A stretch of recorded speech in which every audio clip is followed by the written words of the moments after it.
So one film at the BFI London Film Festival which got everybody talking was Pillion. Not a conventional love story by any means. Our thoughts are incoming.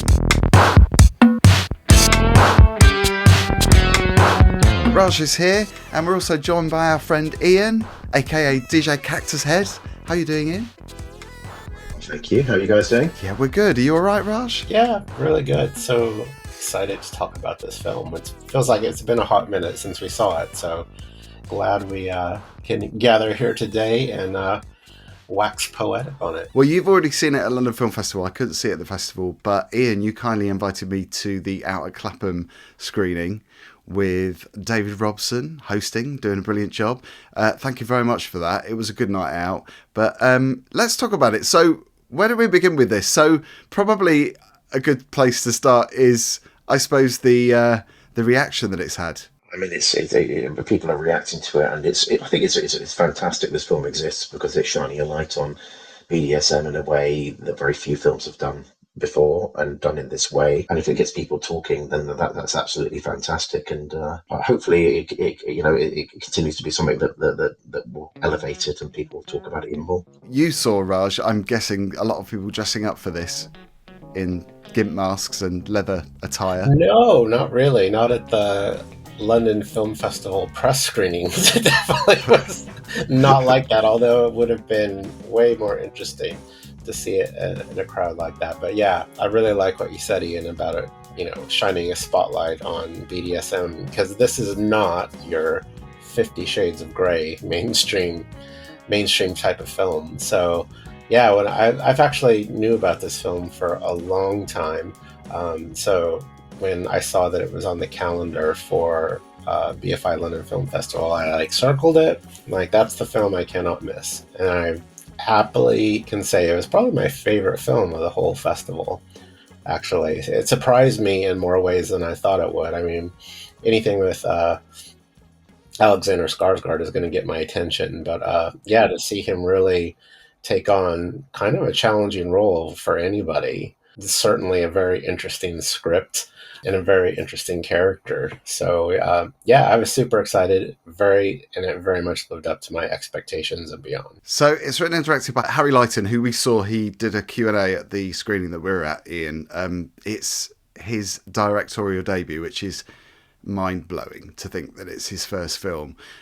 Based on the novel that came out in 2020, which was Box Hill by Adam Mars Jones.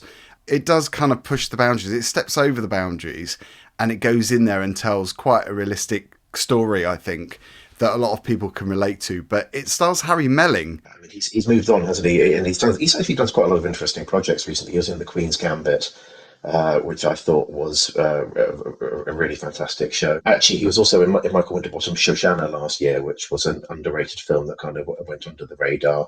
I think what's interesting about this is he has a kind of, I hope he doesn't mind me saying this, creepy innocence to him, which means that he's more predisposed to sinister characters. But here, he's turning that on his head actually, and he's playing the kind of the wide-eyed innocent, and he does that really, really well, I think. So he's quite introverted. He's living with his parents, works giving people parking tickets, and he's got a hobby where he's singing. He's in a barbershop quartet, which I really thought was realistic, because I guess he's led quite a sheltered upbringing, but I think he knows a lot more than a lot of people would believe. I suppose it was a world that opened his eyes in many ways. And he himself couldn't quite verbalize or communicate it to his very, even more innocent family, who have no idea about this world and what it entails. And that all kind of builds up to a very awkward scene towards the end of the movie. I felt like he was like, choose your own adventure. He had picked a page, to follow and went down the alley, so to speak. And then it felt like a really big adventure for him. It really was like an enjoyable ride to be that fly on the wall and just watch him live through all of these things. Because I'm assuming that most of it was pretty new to him, because like you said, Phil, of his sheltered upbringing. And I guess his parents, wanted him to have that traditional relationship. When he met Alexander Skarsgard's character, who's a biker in the pub, it did open up that world that he wanted. Although, you know, I suppose his upbringing made him seek that traditional relationship. That was really the fun part of the film, is watching him push back on all the rules that, you know, his master was trying to implement on him, or did implement on him, but seeing him push back and say, you know, I need a day off once a week from all this, you know, and then seeing Alexander Skarsgård character kind of break down and find the joy of kind of commonality. I guess, if you could say that. That was really like the most loveliest part of the film for me, is like, you know, everyone's seeking a bit of normalcy at some point, but life can be pretty fun when you give in to the danger and the unexpected. What I actually quite liked about it, and quite felt quite strongly was a really positive choice the filmmakers made, was not to have actually too much backstory.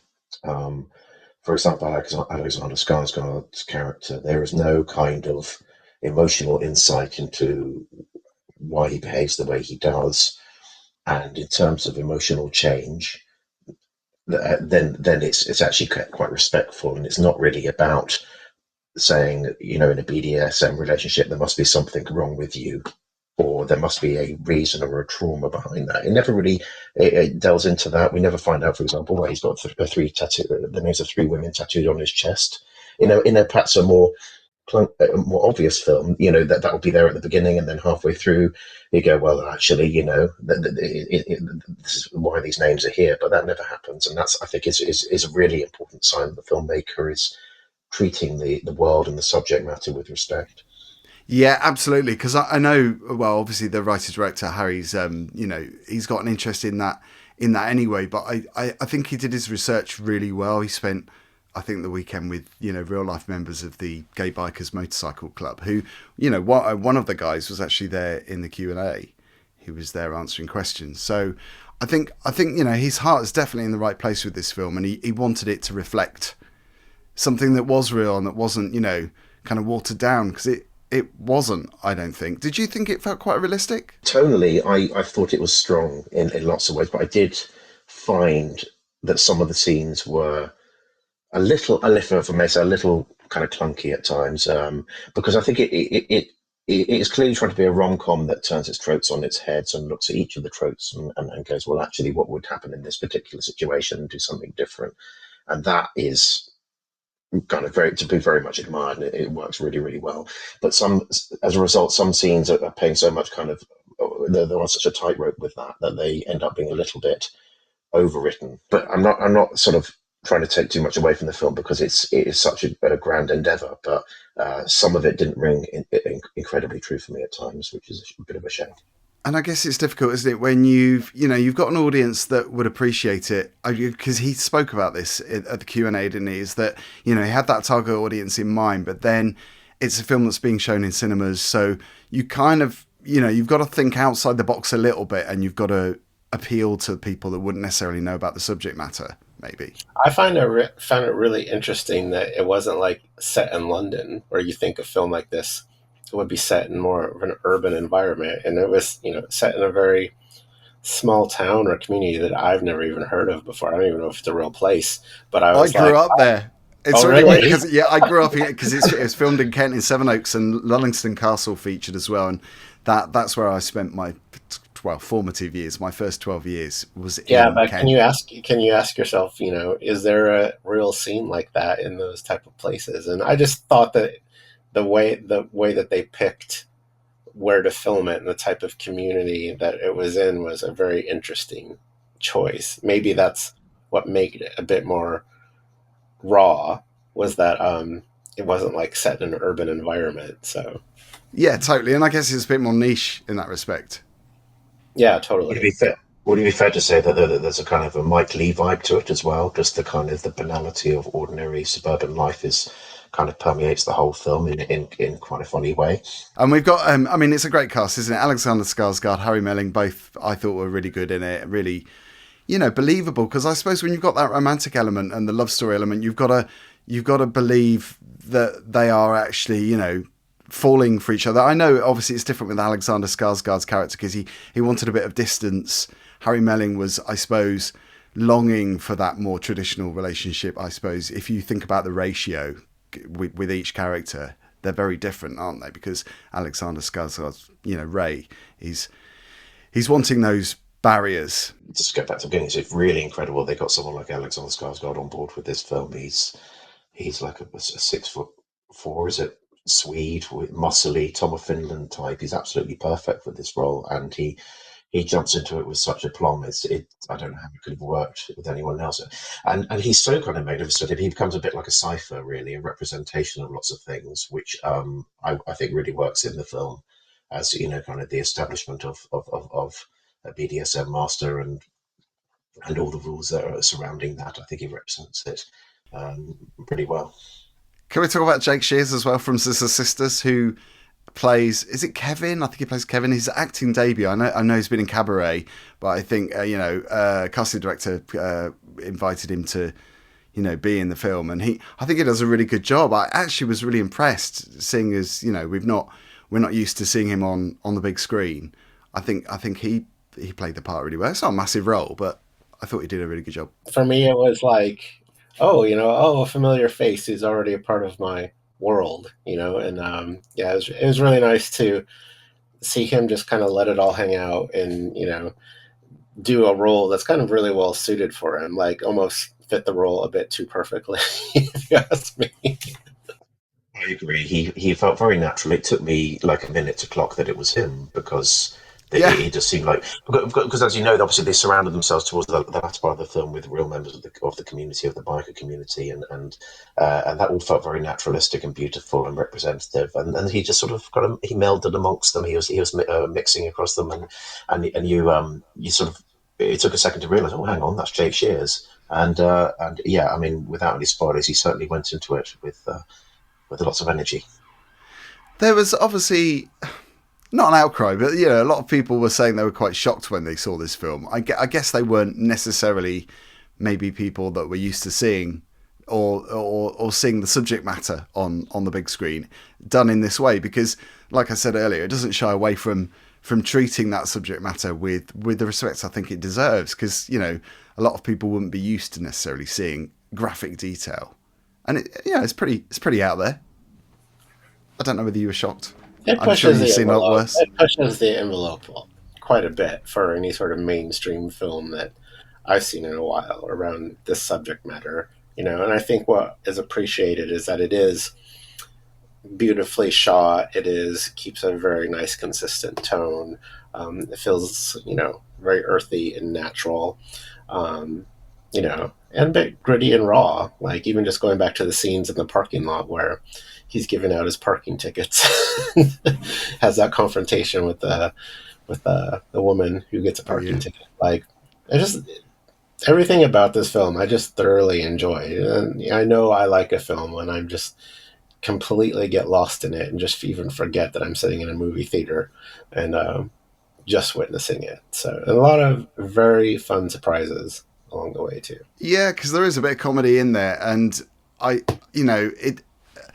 it's got moments where there's sadness and there's disappointment, and you've got to touch that darkness in that way. But I think, like I said before, comedy and drama, it's a hard juggle, I think, to get that tone right. It's clearly it's a rom-com, and I think he's trying to make a rom-com, and it works really, really well in such an unconventional manner. And I found it really interesting, very warm, very funny, and I think the most important thing is that you're carried along by the characters, particularly Harry Melling. That anything that happened, no matter how outrageous, no matter how explicit, you were driven by the character, and you saw his perspective on it, and you went with him on that. So nothing felt gratuitous; it all felt like a progression, and that's why you can do those kind of things if you can justify it, and I think that happened. And I suppose, if you don't know the behaviours of the group as well, and you would, some people might think that Ray's treatment of Harry Melling's character was unnecessary or cruel. There are moments when he's having to sleep on the rug on the floor and he's not allowed into the bed. Some people might say that's really cruel treatment, but actually, when you when you're okay with those boundaries there and you enjoy that, then that's acceptable. But a lot of people wouldn't think that's acceptable. But in a way, it says a lot about relationships too, because everyone's searching for someone who can respect each other's boundaries and live within each other's boundaries. So just the fact that it's a different type of relationship than the norm makes this film kind of stand out. But in the end, it's like, even like the mom and the dad, they respected each other's boundaries within a certain context. So it's like, it's really kind of universal in that respect. And you can really see his dad being really respectful to his son as well. And I was really touched by that, because often you see and you hear about people that, have very difficult relationships with their dad, or gay men have difficult relationships with their fathers because there's no common ground. You can't seem to identify with each other. And I was touched by that. It was the same. He was very submissive to the mother character. Totally, yeah. So he probably understood. He understood the dynamic and wasn't probably as freaked out about it as his poor mom was. So I thought he was one of the most beautiful characters in the film, if I'm honest with you. I think he was the heart of the film. He, his nuance, his gentle nature, you can see where the son got his gentle nature from, and the things that he does throughout the film to support his son are incredible. And, like a lot of things in the film, you can come up against a trope like, oh, the parents and how do they react, and another kind of film might have had them all having big family arguments and big rows, but this one is more intelligent. It takes you beyond that. And to go back to what you were saying earlier, I think that the moment the film won me over is when, after the first encounter that they have together, that Harry Mellon's character goes back for more without complaint, without a long sort of period of reflection. It's like, no, this is my world. This is what gets me going. I accept this, and that kind of mutual acceptance. What I found really, really reassuring and respectful towards the community. Yeah, because he does change. He shaves his head and he wears, jewelry that he didn't necessarily wear before. So he, he's embracing that culture, isn't he? He's embracing, the uniform that goes with that and the identity. So, I think in a lot of ways he learned as a person. I mean, especially when you think, of his age. I'm guessing, I don't know, early to mid 20s. I don't know exactly how old he's meant to be, that character. That's a very good question. I thought it was like mid to mid 20s to very early 30s. That's what I got from it. Yeah. There's a question about kind of the time setting of the film, which is left, I think, quite deliberately ambiguous. It's because there's not very many modern things in it. You see some mobile phones, but a lot of it feels in some ways kind of beautifully old-fashioned, if I may say. Just in terms of the family setup, things like the cars people drive. I feel like that was a deliberate aesthetic choice to keep the film timeless. And it's the same with Harry Mellon, really. He's I don't actually know how old he is, but he's certainly made to feel like he's late 20s to me. Yeah. Going back to what you said, Ian, about, the father, I thought it was brilliant casting because he reminded me of Harry Melling's character so much, and I thought there were so many similarities, and I guess that that is deliberate, I suppose, but I think it was a really good choice to get that actor to play the dad, because not only did he look like him, I just felt he had the same mannerisms, and it was really believable. I thought that connection was really like well done. Father, like son. Yeah, exactly. So, yeah, it's out in cinemas on the 28th of November. It is called Pillion. I think normally I would definitely give this movie a 4-star rating, but the fact that they used I Think We're Alone Now by Tiffany in the film, who's a close friend of mine, definitely gave it the 5-star for me, and it was actually a huge surprise. And a bit timeless too, going back to what you said. I had a feeling you were going to slip that Tiffany reference in, because we should say, Raj, I invited her to the review today, and I had a really fun time explaining to her what I had just saw on the screen. So obviously she's approved record company, or she's approved the use of that song, but we should say that you are friends with Tiffany and you've worked with Tiffany before and you're still working with her now, but yeah, I mean, what's her reaction to the song being used? Well, every time, that song is a bit timeless. It's one of the most all-time synced songs of all time. It's been in everything from McDonald's adverts to it's going to be featured in Stranger Things, the new season. It was in Umbrella Academy. It's been in everything. So every time a new sync comes up and I notice it, I message her about it, and it's the same reaction every time. Oh, that's really cool. Oh, thanks. Even though she gets no money from from these syncs because she didn't write that song, but yeah, I mean, it's just another day in TIFF world for her when hearing that song in a sync. So I love it. Full credit to her there. I mean, it's been 30 years since the song came out, hasn't it? And it's still raising eyebrows, being used all the time now. I think that's a real celebration. Yeah, well, that just goes to the quality of the song. I mean, it's really good lyrics, and no one's ever really done a song like that. So I think that's why it feels kind of timeless. It feels just as fresh today as it did, in the late 80s. So a testament of how they wanted this film to feel, because that song felt very contemporary in this movie, even though we didn't have mobile phones back then. So yeah, exactly. Yeah, it's a floor filler. It's definitely a floor filler. So you're going for 4 stars. Ian, what's your verdict? I really liked it. I think everyone should watch it. I think it's going to be a seminal piece in time that'll be considered like Weekend. If you remember that film. Oh yeah, amazing. I think I'm going to give it 3.5, which is I really did like it. I had a couple of minor issues and minor niggles with it, but I don't want to take that away from the fact this film should be watched by everybody. We don't normally allow half stars, but seeing as it's you, Ian, I'm allowing a half star just because, well, it's you and you invited me to the screening, so yeah. And you've just experienced Phil's boundaries that Thank you. Phil, I respect your boundaries. I understand your boundaries. It's in the world of your boundaries, and in future we shall get along just fine.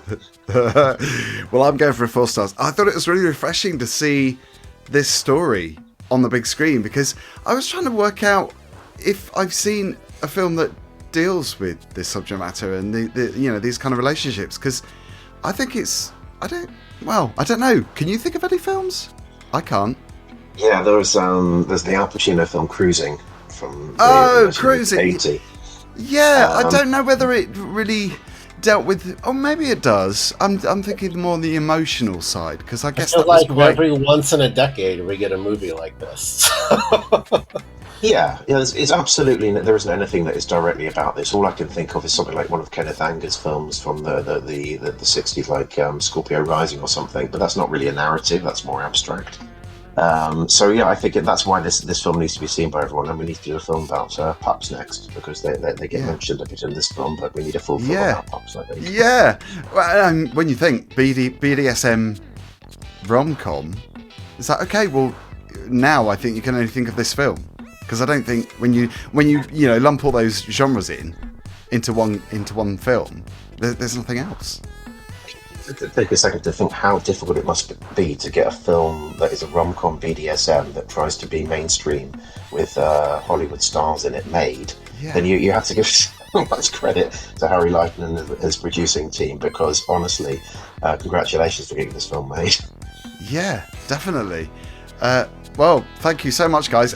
Great to see you, Ian, and thanks again for the screening. It was a great night out, and yeah, maybe we'll get David Robson on the next chat, or maybe even Alexander Skarsgard. That could be a turnout for the books. That could be very interesting. It's good to see you, Raj. We'll see you on the next one. Don't forget to subscribe, everybody. Thank you very much for watching. Lots of LFF content still to come. I can't believe I'm still saying this, that we've still got lots of reviews of LFF films, because the festival obviously has been and gone, but yeah, there's a lot to talk about this year. So, and then Flares coming up very soon as well. Stop. Can't cope.